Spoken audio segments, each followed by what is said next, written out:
versículo 18 diz assim: porque para mim tenho por certo que os sofrimentos do tempo presente não podem ser comparados com a glória que há de ser revelada em nós. A ardente expectativa da criação aguarda a revelação dos filhos de Deus, pois até mesmo a criação está sujeita à vaidade, não voluntariamente, mas por causa daquele que a sujeitou, na esperança de que a própria criação será redimida do cativeiro da corrupção para a liberdade da glória dos filhos de Deus. O que está dizendo aqui? Está dizendo que nós podemos ter a certeza que o sofrimento, e se fala de sofrimento é porque há sofrimento.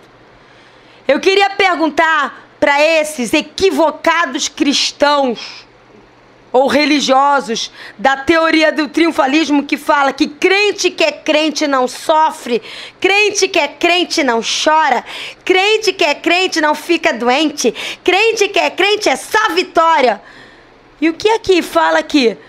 O sofrimento que passamos aqui nessa vida presente não se compara com a glória que há de ser revelada. O que significa então isso?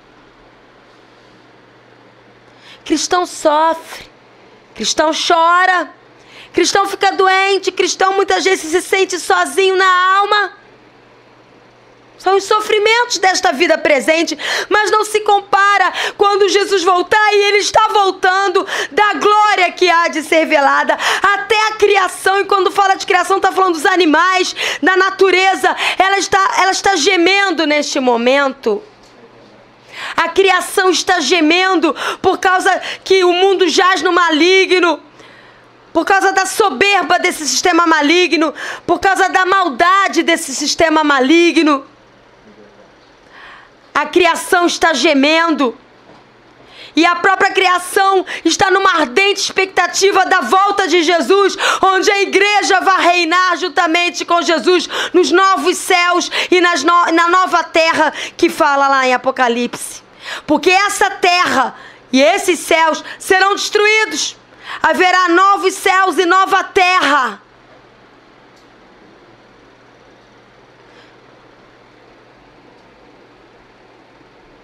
Diz aqui no versículo 22, porque sabemos que toda a criação a um só tempo geme e suporta angústias até agora.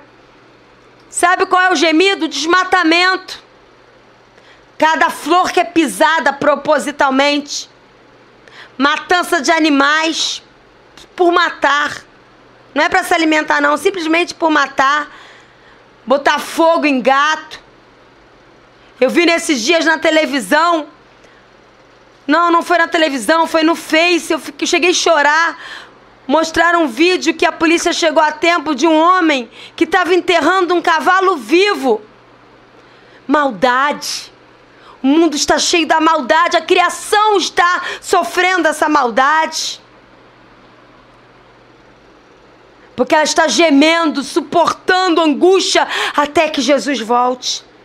Versículo 23, e não somente a criação, mas também nós, que temos as primícias do Espírito, igualmente gememos em nosso íntimo, aguardando a adoção de filhos, a redenção do nosso corpo. Amados, nós somos cristãos, mas nós gememos. Eu estava aqui hoje, separando os louvores, meu marido preparando o estudo bíblico, eu comecei a louvar os louvores que nós louvamos aqui no culto. Eu comecei a louvar e o meu marido foi um pouco lá dentro, mas lá de dentro ele ouviu quando eu comecei a chorar. Inclinei a minha cabeça aqui na mesinha do computador e falei, Jesus, eu quero ir, me leva. Eu falo como o apóstolo Paulo, morrer para mim é lucro, não sei se quero ir, se quero ficar, eu só quero ficar se for porque eu sei que Deus precisa me usar, mas nada mais me prende aqui. É um gemido de querer logo que Jesus volte e nós possamos viver eternamente com Ele, com o nosso corpo glorificado, numa total intimidade com Ele.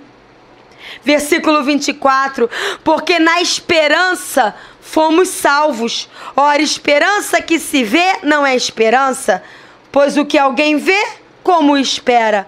Mas se esperamos o que não vemos, com paciência o aguardamos. Amados, é com paciência que nós aguardamos a volta de Jesus. Não vemos ainda, vemos os sinais claramente apontando para isso. Mas nós aguardamos na esperança e na certeza de que Ele vai voltar. Versículo 26, também o Espírito Santo de Deus, semelhantemente, nos assiste em nossa fraqueza. Ih, cristão tem fraqueza? Tem. Porque não sabemos orar como convém, mas o mesmo Espírito intercede por nós sobremaneira, com gemidos inexprimíveis. E aquele que sonda os corações sabe qual é a mente do Espírito, porque segundo a vontade de Deus é que Ele intercede pelos santos. Amados, nem orar, nós somos tão fracos e tão frágeis que muitas vezes não sabemos nem orar. É só mesmo na força de Deus. Por isso a necessidade de estarmos cheios do Espírito Santo de Deus, para que Ele interceda em nós e através de nós com gemidos inexprimíveis. Diz no versículo 28, sabemos que todas as coisas cooperam para o bem daqueles que amam a Deus, daqueles que são chamados segundo o propósito de Deus, porquanto aos que de antemão conheceu também os predestinou. Para quê? Para sermos conformes à imagem de seu Filho Jesus Cristo, a fim de que Jesus seja o primogênito entre muitos irmãos. E aos que predestinou, a esses também chamou. E aos que chamou, a esses também justificou. E aos que justificou, a esses também glorificou. Amado,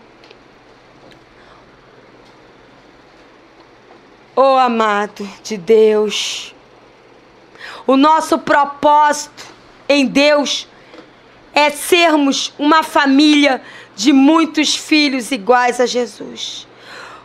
Nós fomos predestinados, nós fomos chamados, nós fomos justificados e vamos ser glorificados para quê? Para sermos a imagem de Jesus Cristo.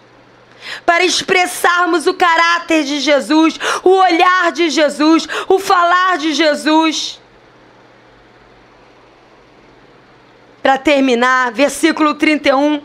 Que diremos, pois, à vista destas coisas? Se Deus é por nós, ouça isso. Se Deus é por nós, quem? Quem? A sua esposa? Os seus filhos? O seu vizinho? O seu patrão? Quem será contra nós? Aquele que não poupou o seu próprio Filho Jesus Cristo, antes por todo nós o entregou, porventura não nos dará graciosamente, pela graça dele, todas as coisas? O Senhor sabe o que necessitamos, e Ele vai dar exatamente o que nós necessitamos, nem mais, nem menos.